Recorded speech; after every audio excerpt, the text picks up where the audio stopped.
Okay. Okay. Okay, so welcome to Road to the Code. This is finding and filling the potholes. So, as we've gone through this year, and this is typically for a year two group of people, they've gone through now 2 years of this, right? And they've been learning how to adjust their core class to having all the pieces that they need. Well, now we're kind of getting to the point where, kids are traveling along, and my little cute video here.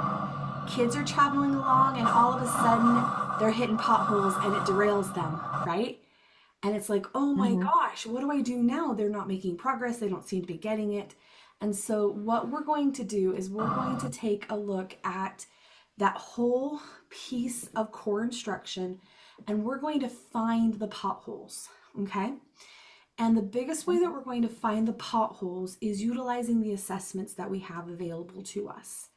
Now, something that we need to first establish as we're looking for potholes is what's the difference between a screener and a diagnostic. There is a difference between the two.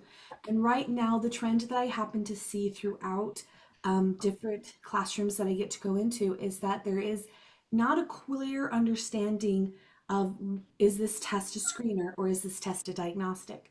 Now, when you look at a screener, the purpose of a screener is to indicate that the students are on track or that there may be reading difficulties. So, really, it's like a thermometer check. So, if you're at home with your kids and you're like, you don't seem like you're feeling very good, you usually go and put your hand on their forehead, or you might give them a thermometer and have them see if they have a temperature, right? hmm Or if you go to the doctor's office and they're like, well, we're going to take your temperature. We're going to see if there's something your body's reacting to and your body's saying, hey, something's not quite right, right? So that's what a screener does. It's just a general thermometer check. It doesn't give us a lot of information.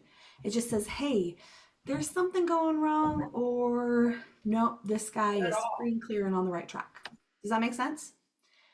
And so then a diagnostic is after you have your thermometer check, then the doctor's like, yeah, you got a fever. Let's go get some lab work done. Let's go see exactly what's going on, right? Now, I know it's kind of a huge jump when you're talking medical terms, but really that's what the difference is between a screener and a diagnostic. We know that there's something, or there's indications that there's something might be amiss or lacking in this child's ability to do certain literacy tasks. So we want to pinpoint exact difficulties in that development. We want to look at specific skills. And that's what a diagnostic should do. So if you're looking at your assessments and your assessments cannot tell you exactly where in that progression of development that the student is struggling, then it's not a diagnostic, right? So we have several out there in the world. We've got iStation, right? We've got iReady. We have Ames Web Fluency. These are all screeners. They just indicate that there is something amiss. Now, they can say, hey, there's something amiss in vocabulary. There's something that not quite right in spelling or comprehension or your letter sound connection. But they don't actually tell you what that thing is wrong, right? So imagine going to a doctor and the doctor's like, yeah, there's something funky with your arm. But that's it, right? Okay, is it broken? Is it sprained? Is it a rash?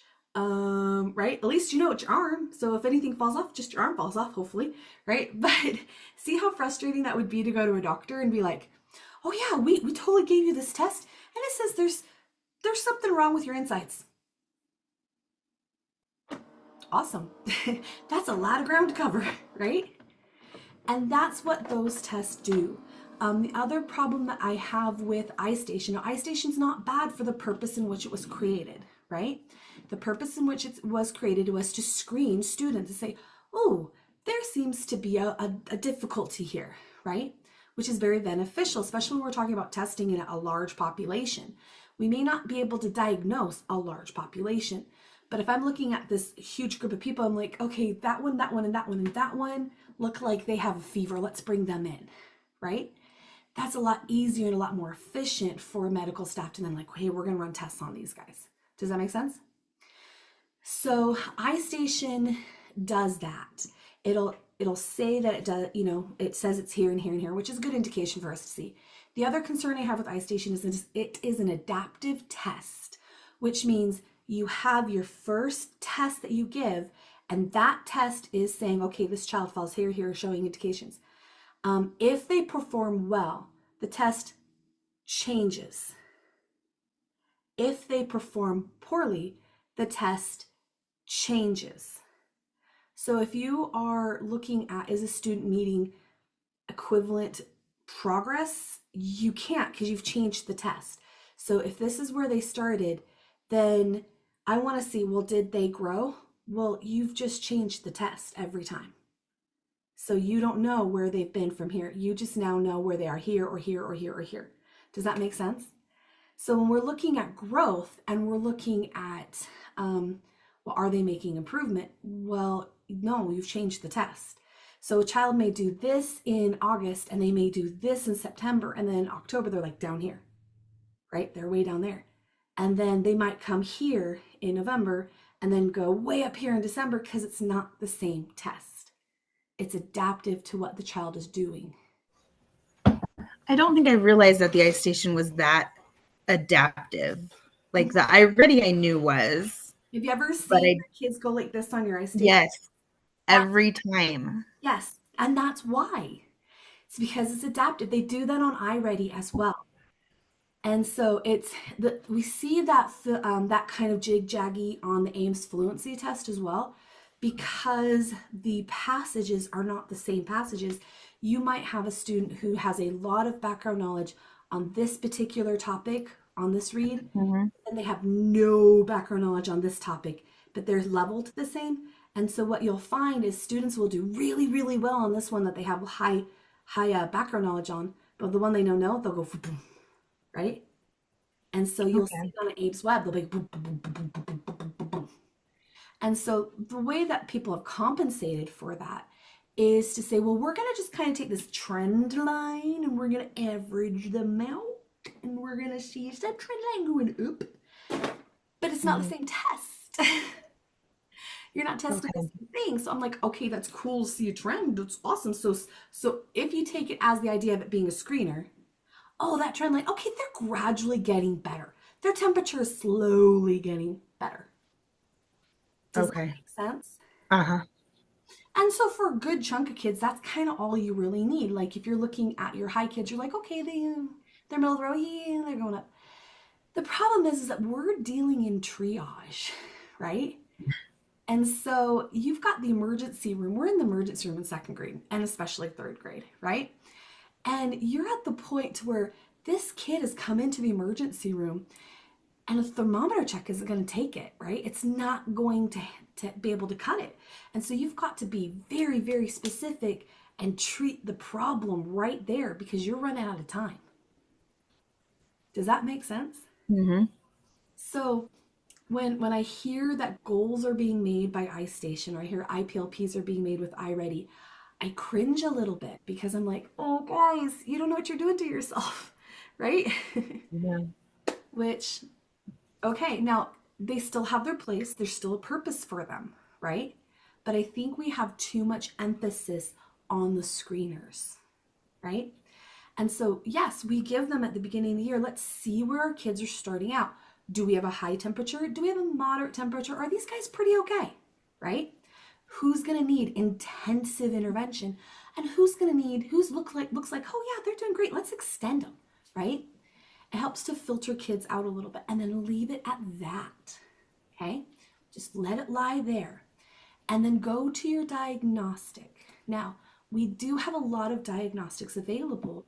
Sadly, there is a limited amount of diagnostics for comprehension.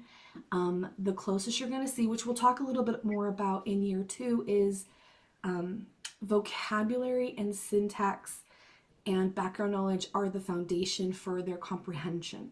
And those are harder to assess, but they're easier than some of the comprehension skills. So we'll talk about how you can assess and diagnose a little bit of their level through written response type of tasks, through vocabulary assessments, through writing. And we'll get a lot of information of how to intervene through those means. Does that make sense? I keep saying that a lot. So I just want to make sure that I'm clear. But word recognition side of the rope is a little bit more finite. And so we're able to do a little bit more of a diagnostic there because that is a skill that will be achieved. Comprehension develops until the day you die. So it's hard to put a, oh, this is the stopping point on that one. But you have things like the core phonics survey, the letter spelling inventory. Acadian's reading diagnostics has a phonological component, has a letter to sound grapheme component, and I think it has some vocabulary components too. I get to dive a little bit more into that come this summer, but hopefully I'll have more answers come fall. Okay. You guys will be getting access to the Acadian's reading diagnostics, by the way. And then you have the PAST, which is phonological awareness. Heggerty has some diagnostics that they also have. It's a little bit more limited, but there are some other phonological awareness assessments out there that go pinpoint to exact phonological skills. And so there's a plethora of ones out there. We just want to make sure that is the diagnostic telling us what we need to know. Does that make sense? Mm-hmm. Okay. And then so if you give the diagnostic at the beginning of the year, then you could, for some of those really struggling readers, tap and do the same diagnostic in the middle of the year to check their progress. And then at the end of the year to see if you've accomplished the goal. I would feel much more comfortable if IPLPs and teaching goals were built around some of these diagnostics because they're a little bit more clear to see the progression on. And you can do checking progresses throughout this whole sequence, a little tap in saying, hey, I'm going to do a little dipstick into my oil gauge. Yep. Ooh, no, this is low. We better put a little bit more focus on this. Does that make sense? Mm-hmm. So what we're going to do now is we've talked about the difference between the screen and the diagnostic. And because you happen to be my teacher, this is great. We can on Thursday next week, because we're meeting next Thursday, right? Mm-hmm. We can on Thursday next week when we're talking to the team, we can look at some of these diagnostics and make a decision as a group and say, hey, this is what this one tells you, this is what this one's telling you, and then you guys can decide which one you feel would be the best fit for second grade at Payette. Okay. Okay, so let's talk about intervention. So with all this discussion about screeners and diagnostics and things like that, there's one thing I want you to keep in mind, and this is really hard. This is a trend I've started to see in a lot of schools, and it is kind of admin directed. It's with no disrespect, it seems to be an attempt to expedite the SPED process and to have the data that the SPED people need, right? Mm-hmm. But I want you to keep in mind a quote by David Kilpatrick. This is from his book, Diagnosing and Assessing. Oh gosh, that's not the right title, but it's over on my shelf. It's a really good book. Anyway, it's all about assessment, it's about interventions, and it's about getting the right assessment for what you need, right? Okay. And one of the things he says is the goal of an intervention-oriented assessment, which is what those diagnostics are needed for, right? So you know where to intervene, Mm-hmm. is to acquire a better understanding of a child's reading difficulty in order to guide intervention. Makes sense, right? We're going to use the diagnostic to tell us where we need to intervene and how we can help. It is not intended for the purpose of making special education identification decisions. This is the part that is like crossing over, right? Mm-hmm. There are psychological assessments, developmental learning, I would say progressive assessments. You see if there is a learning development difficulty. There is a whole different battery of assessments specifically designed to identify if this is a special education necessity. How many Okay. times do you send a child through RTI and you're like, well, they didn't qualify. How come they didn't qualify? Because Mm-hmm. there's a whole different battery of assessments and different features of a child's learning that they look at to identify for special education. And so utilizing our diagnostics designed to know where we need to intervene for special education identification isn't appropriate. Does that make sense? Mm-hmm. So, yes, we track, we do the 6 weeks intervention and things like that because those are still good principles, right? And those are proven to show that this particular intervention that we're using, this strategy, this activity is good or not being successful. Those kind of principles need to stay in place. But we don't do it because we're trying to mark, oh, that didn't work, okay, go sped, right? So keep that in mind as we talk about this intervention. And if we start to see, hey, students aren't filling these potholes, we seem to be missing our potholes. We as classroom teachers need to take a step back and think, do we have the right diagnostic? Have we identified the right pothole?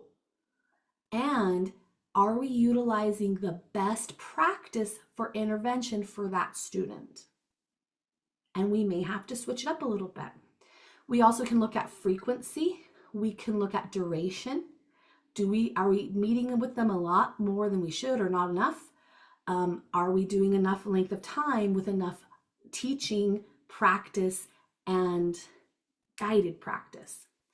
We can also look at the task at hand, and are we focusing on the correct task, or do we need to have a little bit more emphasis? Is something else going on? So that's again kind of looking back at the diagnostic, saying, did I give the right diagnostic or am I interpreting the diagnostic well? Which is all something a classroom teacher can do, right? Now, something else that I think is important to remember is, I think I talked about this a little later, is that I can't remember now. It just left the tip of my tongue. So I will come back to it because I'm pretty darn sure I'm going to come back to it. But let's practice a little bit, okay? So here's a diagnostic. This was a first grade class that I worked with several years ago, and it was a quick phonological assessment. So we're looking at phonological skills, and this assessment had broken down the phonological skills into its developmental pieces. So if you notice, there's counting words, recognizing rhyme, producing rhyme, blending onset, segmenting onset, blending syllables, counting syllables, blah, blah, blah, blah, all the way to manipulation of a middle sound. Now, I will note that there isn't a lot of hard research to show that recognizing and producing rhyme are strong indicators of reading difficulty. So we're going to treat those two columns kind of with a grain of salt. Like, it's okay if a kid can't really rhyme. I think there could be some value in them not being able to recognize rhyme just because that is a phonological kind of, can they hear this section of sound? But again, the research is kind of up in arms about that. So let's focus on a few that are a little bit more specific or a little bit more concrete. Now looking at this, I'm going to zoom out just a little bit, then I'll zoom back in again so you can see numbers. Let's look at, what do you notice right off the bat? That there's a lot of red in the identifying alliteration. Mm-hmm. Right? If we look vertically, I'm glad that you looked vertically first, because that would be an indication of maybe I need to take some time in my core and teach a skill specifically, right? So can the identify alliteration is related to identifying the beginning sound, which I think is rather interesting because look at the beginning sound one. They did fairly well, right? So we might have a talk about hearing a repetition of the sound and be like, it's the same one. And if I remember, this is one of the values of administering the test yourself. If I remember right, I helped this teacher do this one. That's why I have access to the data. But I helped her do this one, and the problem that the kids were having was with some liquids, with the and the Oh. And so making note of that is, I mean, you still have some zeros on there. Not all of them were liquids, but they had a glide in there. The kids were having a hard time with some of those less obvious consonants, right? So we had the discussion, we talked about this, to go and back to your class and let's really focus in on some of those glides and liquids and feel them in a repetitious order and say, this is the same, but if I go or w, it's different, right? So we did a little bit of articulation reteach on that one as a whole class. Do you notice anything else?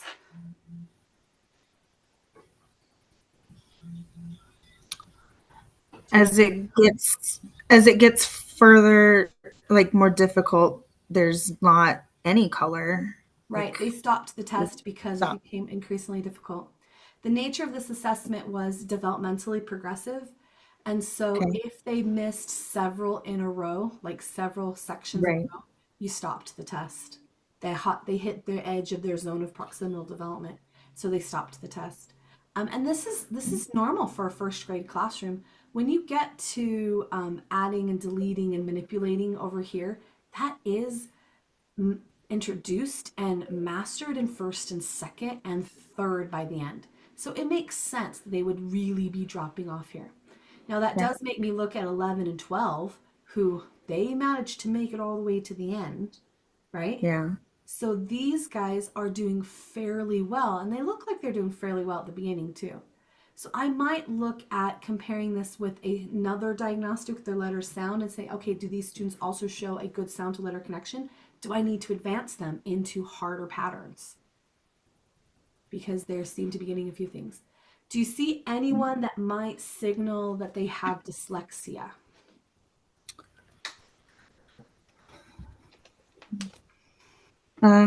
Seven has a lot of red, and two has a lot of red.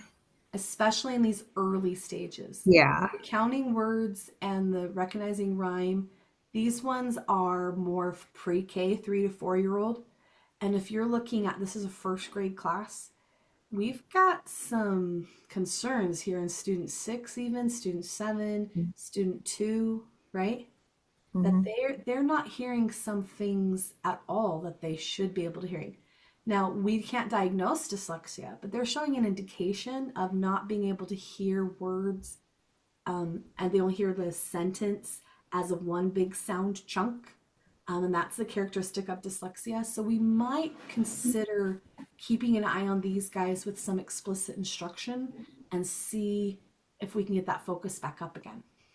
Okay, so we might do some of these things in isolation. So if I were going to group those students, how would you group them? Would you do it by students who have fairly the same kind of spectrum? Like, oh, there's a lot of red. Oh, these guys have a lot of green. I'm going to put it with this a lot of green. Or would you do it by column? And I'd probably do it by column and work on specific skill. Perfect answer. Perfect answer. Which then means that I'm going to have counting words. I'm going to be using student 2, student 7, possibly 3 and 6 and 12, depending on student behaviors. That may be too many in a group. But if they're okay, you might try your reds and yellows together. And then I might even pull 14 and 15 and 10 and 1 and put them together in a group and say, hey, let's do some review. Let's see if you can get a little better with a little bit more instruction on that. But do you notice that student 2 would be in the same group as student 7 for counting words, but maybe not for recognizing rhyme? Or maybe definitely not for blending syllables. Student 2 has a 2 and student 7 has a 5, right? So what this means to me as a teacher is I'm not going to just make, oh, you're the red group, you're the blue group, you're the yellow group. Because yes, I know that they have some similarities, which they would be together for some things. But can you imagine the agonizing pain poor 7 would have during blended syllables because 2 is so low and they're in the same group? Now you're going to have behaviors pop up, right? And so 7 is going to start messing around. He's going to start being distracting. He's going to cut corners and he's going to shout out answers before 2 is even ready to process. It's not a good fit. So the way that this then changes some of your organization for your intervention groups. Now, I could spend a whole nother session talking and learning about organization of the group and just the management of it and the different formats that you can use. Unfortunately, we don't have enough time today for that, but that could be a discussion later on that we have at the fall symposium or a different symposium. Is like maybe we talk about how to meet these needs, right? So let's take a look at the next set of data. This one, we're going to ask the same questions, so I'm going to just ignore those bubbles for now. This one was an assessment that a teacher did that was based on the letters phonics inventory and the core phonics inventory. And she didn't change any of the words or the questions on that. All that was done is that it was separated into sections so that the teacher could easily reference different skills, such as you still had your capital and lowercase letter identification, but then she listed all of the consonants and had the students tell her the sound. So this was a sound to letter connection.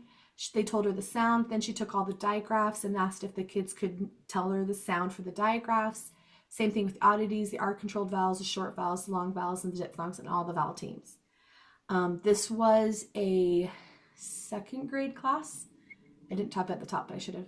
This was a second grade class, and she was able to go in. She at least showed them the vowel teams and seen how many they could do, with the understanding that in her school, the first grade teachers did not follow the scope and sequence of the research, nor were they doing all of the pieces of development that they should. So there could be a lack of instruction behind some of those. So Okay. students are mastering and continuing to be introduced to vowel teams in second grade. So it's not uncommon to see some gaps in that. Maybe not zero, because they were introduced to AI and AY and stuff like that in first grade. But we do take that again with a little bit of grain of salt. But the nice thing about the diagnostic is none of that past matters, because this is what the student can do right now. And as a teacher, you don't have to sit there and be like, oh, well, blah, blah, blah, blah, blah. I'm their teacher now. I'm going to take and I'm going to pull them for digraphs because that should have been taught in kindergarten. I'm going to pull them for digraphs. 1, 2, 3, 4, blah, blah, blah, this group here. Probably split that group in half because it's a little big, right? But I'm going to pull them and I'm going to give them direct instruction and guided practice, and lots of times when we do it together and lots of opportunities to do it on their own. And I'm going to watch their progress. If they struggle, since digraphs are a skill that is introduced in first grade, mastered in second grade, let me rephrase that. They were introduced in kindergarten and mastered in first grade. Then I'm like, wait, I'm here behind. Then digraphs would be one that I'm going to give my little dipstick tap-ins, and if they're making really good progress because they've gotten direct instruction on it, then I'm good. I'm going to keep going, and I'm going to know they're going to make up that difference. If you notice that they continue to struggle and it's not seems to be working, you may have an indication of something else going on. So we're going to change our frequency, we're going to change our duration, we're going to change our intervention, and we're going to track that and make sure, hey, I have an indicator that this kid's really struggling. Now, you still have strengths in consonants, you still have strengths in R-controlled vowels, which I literally like, wow, what happened? He just really was struggling with digraphs. So it may be the sound production. You listen to him. Again, if a teacher is the one administering the assessment with the background knowledge we have of reading and of articulation and that development through our core, remember that the structured literacy through our core, then we can make little notes as we're looking at this assessment and saying, oh, okay, hold on, this is what he's doing. So yes, numbers can only tell us so much. This tells us a lot more than iStation does, but it's super important that teachers administer the diagnostic, because you know what to listen for as they're answering. And you make little notes and saying, oh yeah, this little kiddo, he's got his articulation for TH in the right place, but he's missing his front teeth. That could be why it's not quite coming out right? Mm-hmm. Or, oh wow, He's putting his teeth on his lips and he's saying bath as bath. So I know that I need to go work on the articulation part. Or he's saying bath as bat. Okay, he's not been taught that digraph combination is not an actual blend, kind of a thing. And those are things that sometimes paraprofessionals and aides, bless their heart, we love them, we are so glad they do it. Unless they're trained, they don't know to look for or to listen to. So if they can take a running record on the assessment, awesome. But if at all possible, it's so much better if the teacher can. Okay. Okay. So hopefully you're seeing some of the same things. Like I would need, knowing that vowel teams and diphthongs for my entire class. Yeah, that's probably pretty normal for a 2nd grade class, right? So I'm going to make sure I take my time on those. I do have 1, 2, 3, 4, 5, 6 students within my class right here who aced it. So I might be thinking of some extensions or ways to embed within my lesson a chance for them to try some multisyllabic things with diphthongs or vowel teams, or some trickier ones, some that are a little bit more odd because they're beyond my 2nd grade introduction stuff. And there's ways to do that to where you can still have the same routine and you can still have the same thing within core, but you're kind of extending it. Or even in intervention, how can I extend things for these guys who are doing really well across the board? They're already over here in syllabic and multisyllabic patterns, right? Mm-hmm. Now, the beautiful thing is, are they perfect in some of these upper ends? Nope. So I could still make a group out of them and say, okay, guys, let's work on 3 or 4 syllable words and let's just push them, right? Let's not hold them back and just say, oh, you're going to do a book study because I got nothing for you in my grade level. No, you still know what they need. Just say, hey, guess what, guys? You're going to do some of this because you've been trained K-8, right? You could teach them all the way 8th grade if you wanted to. Why not? It just is a little out because it's not where the hub is, but that's okay. We can still, again, it's with organization of your group and how you think about the format of your intervention time. But there's so many possibilities. This one was a basic letters inventory from a 3rd grade class. So it's a spelling inventory. And the biggest thing that the teachers pulled from this one, besides being able to pinpoint a couple specifics, is they had student 1 on the screener. They had them in the middle of the road class. And they're like, oh, but they're missing some of this. I'm like, mm-hmm. So it was helpful for them to see that the screener did not place their students in the right place. But we talked about that already, so I'm not too worried about you guys on that one. Okay, so we've got this data, we're interpreting this data, we're looking at what we notice, how do we group students, in what order am I going to progress through these skills, which hopefully you've already noticed it's going to be left to right because they're all developmentally left to right, right? They'll go from easier to harder. So now what? What the heck does this matter? Cool, we know what's going on with our kids. Well, this is the cool part. Now we get to decide intervention. This is when our skills as a master teacher really start to shine because we know the structured literacy order. We know how these skills are going to be developed, right? Because we do it in our core. So now we get to pinpoint within that structured literacy, where's the weakness, right? Where do I need to do some more focus? So we're going to look at our skill. We're going to focus on their skills. We're going to put students with similar weaknesses found on the diagnostic together for that skill, but they may not be together for other skills. And that is okay, right? We're going to developmentally sequence our prerequisite skills as a priority. So if I go back to that core phonics one, I'm going to work on letter identification or sounds and consonants, the one-to-one correspondences, before I move on to vowel teams. So if they're showing any weaknesses in some of those prerequisite skills, I need to establish those before I move on to the next ones. I don't want them to develop mastery in those before I move on. I can address more than one skill per session. For example, I can work on some phonological aspects as well as a letter sound connection in the same session because they build on each other. I wouldn't address digraphs and vowel teams in the same session because those ones are cognitive load heavy and we're going to want them to establish one pattern before we move on to the next type of patterns. Okay. Okay. But I can do like phonological and I can do a phonics piece to it.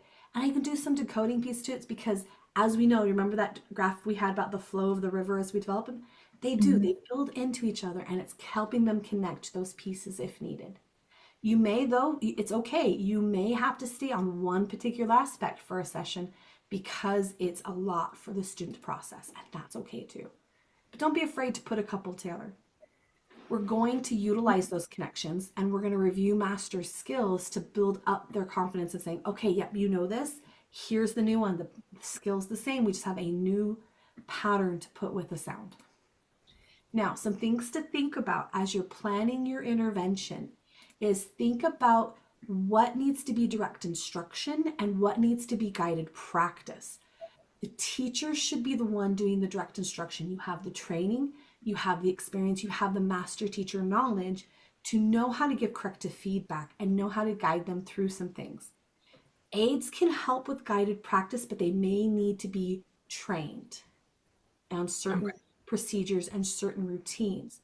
But guided practice, as long as they know some of the corrective feedback that go with it, they should be just fine, right?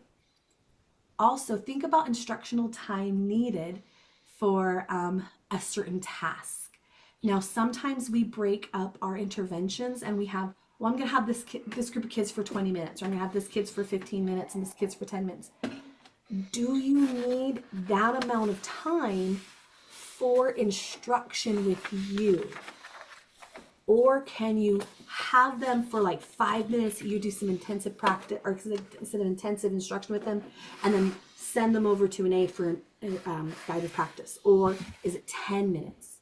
Try to break the mold of this 15-minute rotation or 20-minute rotation because some students may not need that much time to work with you, but some kids might. So keep that Okay. flexible. Consider instructional time needed. And then, of course, shared responsibility. You're going to be doing the progress monitoring within your intervention group. Those are those little dipstick check-ins we were talking about earlier. And you have a chance to be like, okay, I'm going to just give them 5 opportunities. I'm going to mark on my paper how well they did with those 5 opportunities. Did they do 3 out of 5 times they got it correct? Did they do 5 out of 5 times? And I can make some adjustments right then, right? But then you also think, oh wow, these guys are making really good progress. I'm going to accelerate and move on to a skill sooner than I had intended because they seem to be doing really well.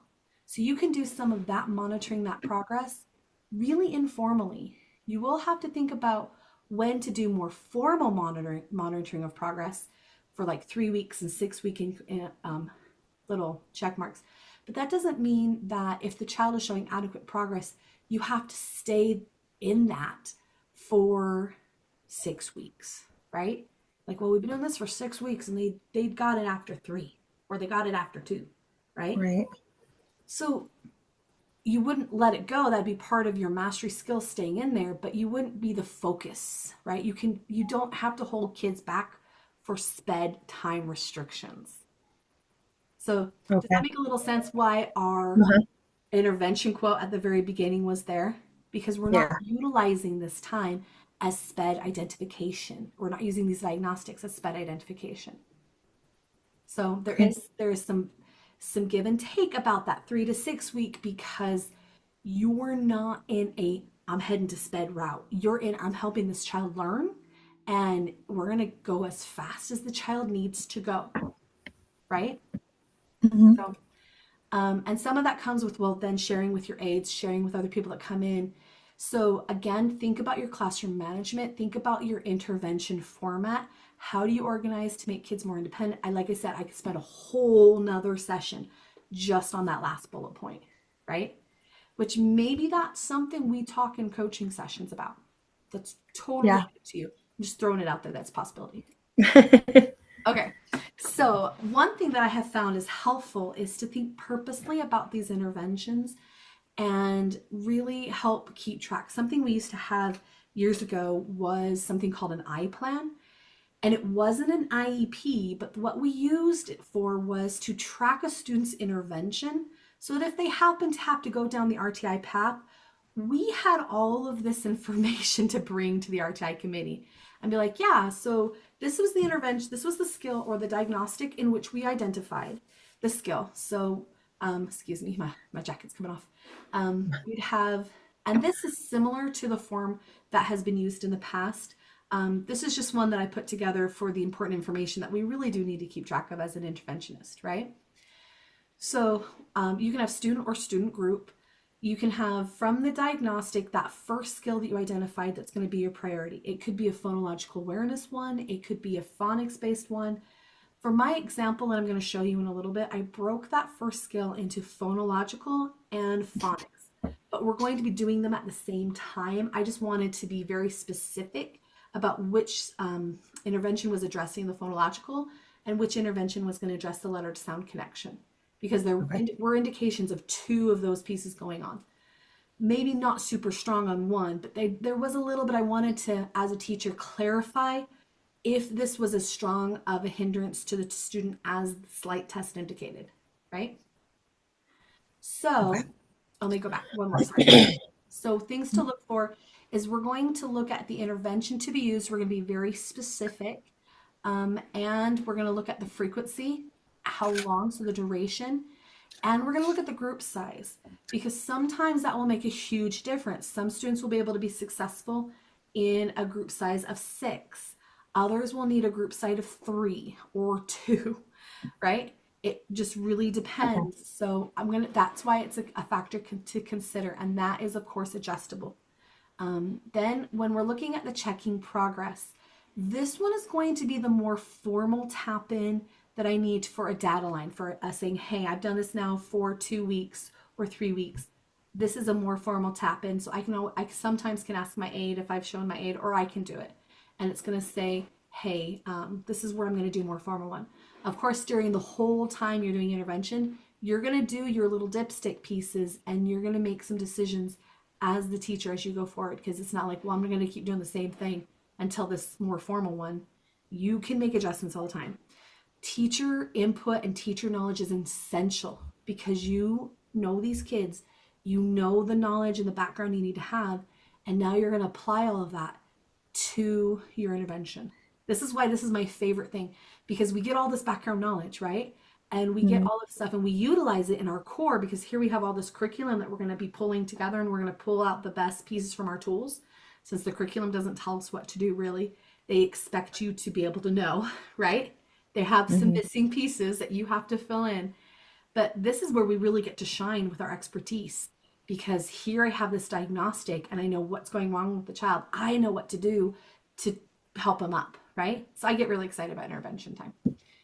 So let's take a look at an example. So here's my student group number 1. This is the one where they showed indications on their diagnostic that there was some difficulties with digraphs, and that the CH, the SH, the TCH, and the voiced TH sound, they seem to have some indications of difficulty of identifying the sound and recognizing that that's what the sound was.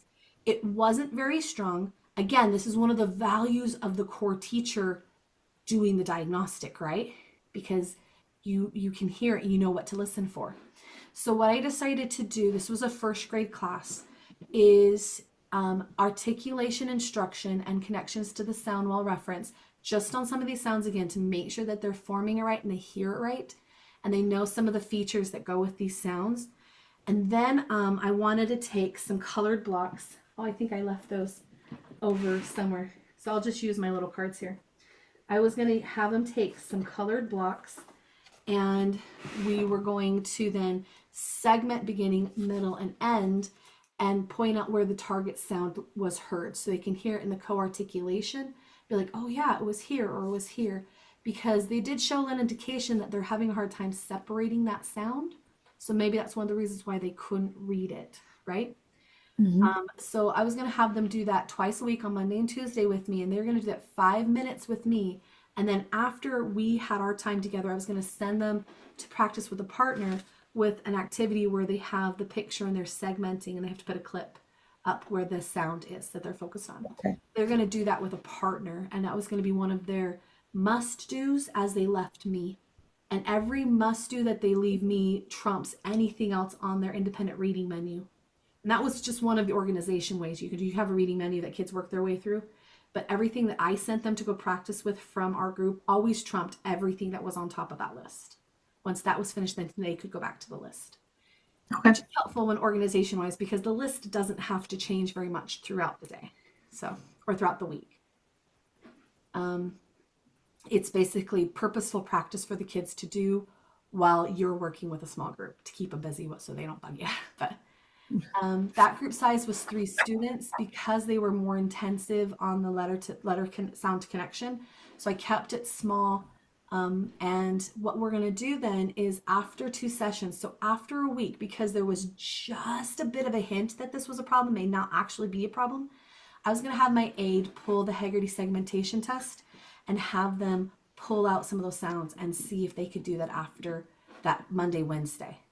If they struggle, then there's a little bit more there that I need to go back and adjust more. But since it was just, this is where teacher knowledge comes in, right? I'm the one that gave the diagnostic because it was just a slight indication, and I'm not quite sure if it was just the day of the test or if it's something they really struggled with. I wanted it sooner. I wanted to check their progress a little sooner and see if just this amount, a little bit was enough, right? Okay. Mm-hmm. So you have that power. That's the cool thing about this is an intervention plan. This isn't on your road to SPED. You don't necessarily have to stick to some of those SPED requirements because this is to help a student and not to get them onto SPED identification. Okay. Right? Yeah. So then the second skill was the letter sound pattern. And what I decided to do was we're going to connect that letter pattern. So we just practiced with that sound pattern up here. And we're going to connect it with some of the spelling constraints. So, we're going to have the letter, but I'm going to reiterate the, hey, the short vowel it precedes the TCH. It's still going to be a ch. We were going to take our colored blocks and we were going to encode with the digraphs, which was, if you think about the flow when we think about structured literacy, that's right next to the second step. So I think it's that area that they struggled with. So we're going to do that twice a week. Again, this time we're going to spend 10 minutes on that, and then I was going to send them back with a partner to do a little bit of dictation back and forth. So one partner had the word, and so you get a little bit of decoding in there. Just kind of see how that worked a little bit. So then what I'm going to do is the more formal one is I'm going after 4 sessions. So after 2 weeks of this, we're going to give them a 5-word dictation of using those patterns and see if they can encode it and see how they do.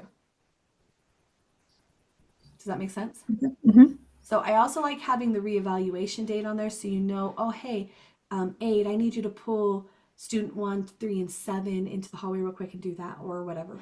And your starting date is the same. Now, if you find that this isn't working and you're doing a little dipstick in there, you can change the frequency. You're like, I'm going to pull them on Thursday too. Or you can stick with them a little longer. Change one of these first. Make note of that there was this change before you change both of them. It's being very purposeful about what is effective for the student and what's not effective.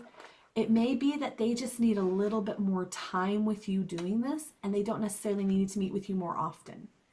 But they might need to meet with you a little bit more often, and these short durations are better because their attention span's really weak, or they get distracted super easily. So change one at a time. Don't change frequency and duration at the same time. Same thing, don't change your group size every time you do your duration and your frequency. You really are pinpointing, especially in these early days, figuring out what works for this student. Okay? So let's take a look what that intervention would look like. I kind of showed you on my little cards here. It's like the sound wall connection, the kid lip articulation, the cards, right? Some activities I might have them do with me or with the student is they may do this one. This may be the partner practice I want them to do, is to sound it out and then match a little clothespin on the picture that goes with the word. Or do something like this. This is the one I said doing a little dictation with a friend, right? It's like, oh, this is a vest, right? No, this is thin, sorry, fat and thin. So they might have the word thin written on the back, and then their partner says, okay, the word's thin, and then they tap it together and do all the steps together with it. Here's a phonological one with thumb. Oh, thumb's here, and that would be where they put the paperclip. So there are some different activities there that let them do some of that practice with a partner, or if you need them to do it with an aide, they can do it with an aide, kind of a thing. Things to remember. So we're kind of getting close to the end here. I like how I timed this to be just about an hour. I'm like, no more. But you can see how we could go way more in depth and do so a lot more practice, right? Yeah. Things to remember is your core, right? You've got your 3-part drill, your visual drill, auditory drill, blending drill. This is where a lot of review is going to happen. If you need to include some of this into your intervention, that is okay, right? And then your new concept, we're going to look at that flow, that phonological awareness piece, setting up that foundation with the co-articulation, the articulation, some of those phonotactic rules. We talk about certain sounds can't be next to each other, making the letter sound connection, orthographic mapping, things like that, and then unifying.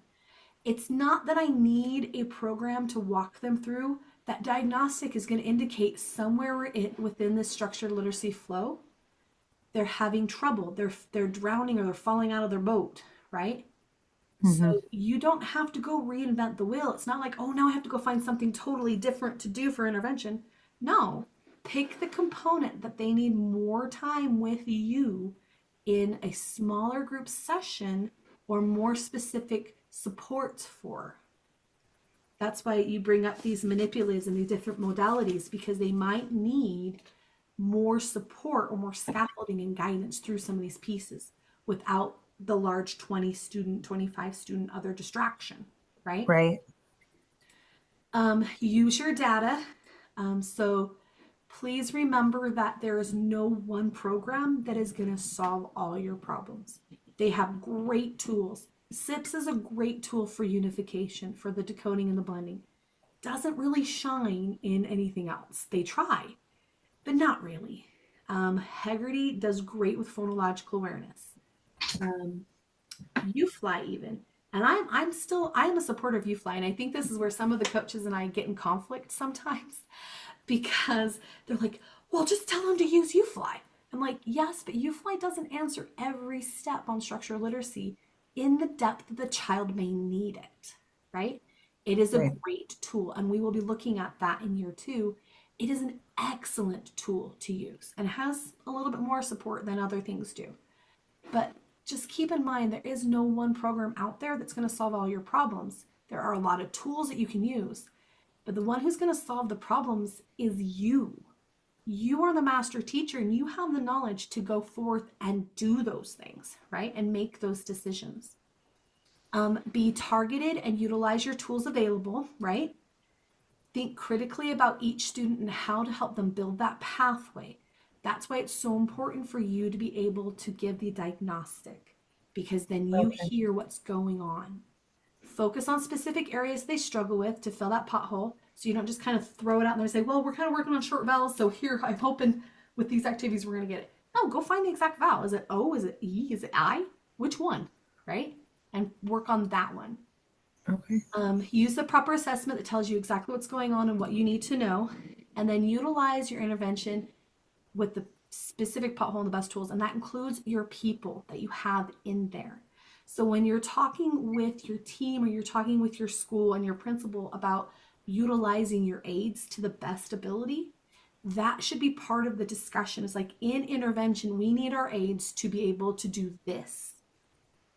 It's a fine-edged sword because they are classified. They are classified staff, Mhm. which means they do not have the certification nor do they have the training.